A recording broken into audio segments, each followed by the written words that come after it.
Hi, everybody. This is Saad. Hope that your weekend is going well. I just wanted to briefly comment about the latest debacle at the U.S. southern border. So, some of you, of course, are following the fact that there were, I think, in the order of 30,000 Haitians who had rushed to try to get into the U.S. And then eventually there were some images that went viral where you see some border agents on horses using long reins to commandeer their horses to try to go after some illegal Haitian folks. And then, of course, what ended up happening, the Democrats, the propaganda wing of the Democratic Party went into full swing. They argued that the long reins were whips, and Kamala Harris, who took a break from trying to identify the root causes of the U.S. southern border crisis in Guatemala and El Salvador and Honduras. Because remember, if you have diabetes, the root causes of diabetes is not the fact that you are 400 pounds and you haven't exercised and you eat chips all day.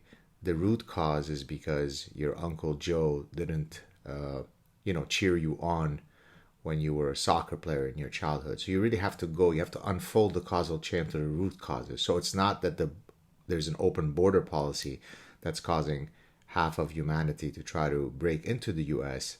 No, only, toothless hicks would think that. The root causes, we have to go to some town in Honduras to find out why they're fleeing that town, and therefore we need to intervene there. Hence the root causes, because the US caused that original problem. So there you go. So coming back to the current crisis, what ended up happening is Kamala Harris said that this is unbearable, these images. I mean, it's akin to seeing how the indigenous people were treated, and how this was akin to slavery. This was basically slavery. Joe Biden reiterated that. The secretary of, I can't remember his name, said the same thing. So imagine now, put yourself, use some theory of mind. Imagine you are this border agent. It's not as though border agents are showered with lavish salaries, right? So they're trying to do a job that is pretty much impossible to do at very low pay. So these are very honorable people that are trying to protect the border. They're sworn, to do that. And then you have the president of the United States, the vice president, and all the way down that party line, taking these folks and using a demonstrably false narrative, right? It has been repeatedly argued away that there was no whipping. The photographer who took those images said there was absolutely no whipping. Now, did they correct that narrative? Did they alter it? Did they issue an apology?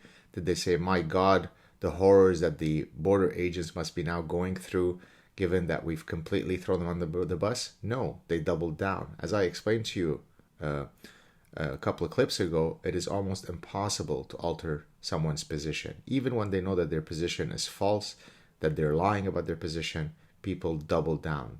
That's regrettably a default value of the architecture of the human mind. Most people are scum. How is that? Was that too misanthropic? In any case, so I sit in Canada and I watch this and I say, there are certain values, beliefs, certain realities that must exist in a society for it to flourish, let alone survive. And what we are seeing, hence what I have been discussing in the Parasitic Mind, and for many years that anybody's willing to listen to, Western societies cannot continue to flourish and eventually will cease to exist if the self-loathing that defines the leaders of such countries cannot be reined in, right? Remember, at the individual level, if you are someone who is self-loathing and you go to see a therapist, then that therapist will try to hopefully help you get over your self-loathing. It's not a laudable trait to be self-loathing at the individual level. But the progressive calculus is such that to be self-loathing at the civilizational level, well, that's just virtuous. US is bad. Border agents are bad. Cops are bad, right? So it's always the fault inward. It's always the US's fault. Slavery, only the US has done that. No one else. There is no recorded history of any other society. That's the original sin of the US. The US is evil. The US is bad. Its power structures are bad. Its universities are bad. Well, actually, that may be actually true because that's where most of the garbage idea pathogens come from. And so, I've lived long enough in the West, and I've lived in the Middle East where I can sort of give you a first-person testimony of how outlandish the trajectory that we are taking. I just see it in academia. I've been a professor for almost 30 years now. The level of central authoritarianism, the consolidation of central power of administrators at the university is simply baffling. It's astronomical. Every meeting is one where you're told, don't do this, don't say that, don't do this, we're watching this, provide this report, prove that you're not a racist, prove you're not a sexist, prove you're not a rapist. So you don't anymore walk into a university context where people are discussing ideas, where their spirits are flourishing.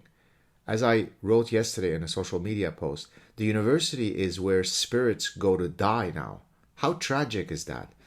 So, I keep screaming in the wind, hoping that people listen, but this is not sustainable. It truly isn't. You think that, you're busy today, you have to go buy the tomatoes and it's your daughter's marriage next week and let somebody else worry about that. It's really not too bad in my neighborhood.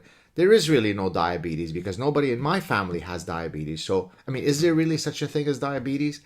So most people have a very myopic, self-centered lens of statistical realities. And so if everything in my neighborhood looks good, is there really a problem? Well, there is a problem. And we are seeing the systematic eradication of every foundational value that has defined the beauty of the West. So when you have a president and a vice president and the secretary of the, whatever it is, the board, or whatever his official title is of immigration, throwing these border agents under the bus for a false narrative that has been repeatedly proven to be false, this is not good. I wish I could be more optimistic, but unless there is a cataclysmic change in every power center, in academia, in journalism, in the high-tech ecosystem, in politics, we will continue to decay into oblivion. Have a good day, everybody.